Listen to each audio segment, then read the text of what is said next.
নমস্কার বন্ধুরা, আমার আরেকটি নতুন ব্লগে তোমাদেরকে স্বাগতম। তো আজ তোমাদেরকে আমি সুজির কাঁকড়া করে দেখাচ্ছি। তো সুজির কাঁকড়ার জন্য কি কি লাগে সেগুলো প্রথমে বলে দিই। তো এই দেখো, সুজি নিয়ে নিয়েছি, চিনি নিয়ে নিয়েছি, আর ছেনা, আর স্বাদ পরিমাণ মতো নুন আর জল। দেখো আমার জল ফুটে গেছে। জলের মধ্যে আমি একটু লবণ দিয়ে দিচ্ছি আর চিনি দিয়ে দিচ্ছি।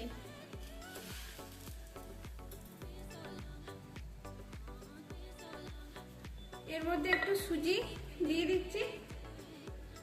সুজি দিয়ে সুজির খোলটা নেড়ে চেড়ে নিতে হবে। এই যে দেখতেই পাচ্ছ আমার সুজির খোল প্রায় হয়ে এসেছে। তো এরপর এটাকে বেলে নেব, নিয়ে তেলে ছাড়বো।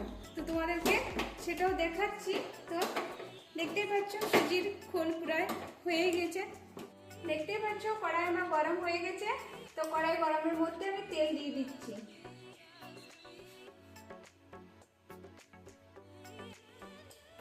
তেলটা গরম হোক কড়াইয়ের মধ্যে, তার মধ্যে আমি ছানাটা মেখে নিচ্ছি চিনি দিয়ে।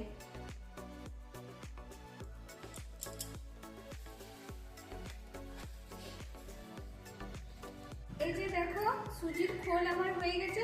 তো লিটি করে নিয়েছি, এরপর বেলে দেবো। তো আমার একটা বেলা হয়ে গেছে। এর মধ্যে আমি ছানাটা দিয়ে দিচ্ছি।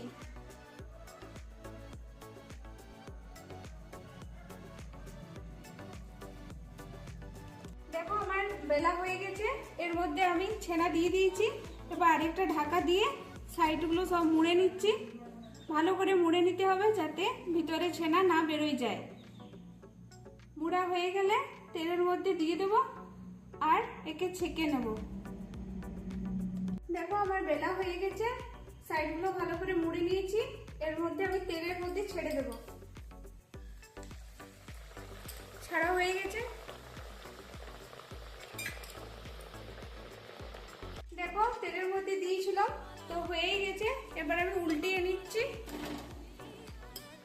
উল্টে নিয়ে তুলে নেব। এবার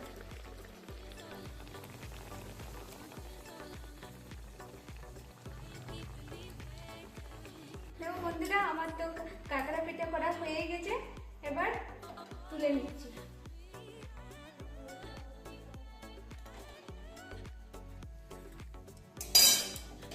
দেখো বন্ধুরা, আমার কাঁকড়া পিঠা করা হয়ে গেছে। তো তোমরা যারা যারা খাবে চলে এসো আমাদের বাড়ি। আর কেমন লাগবে সেটা লাইক কমেন্ট করে দেবে আর জানিও।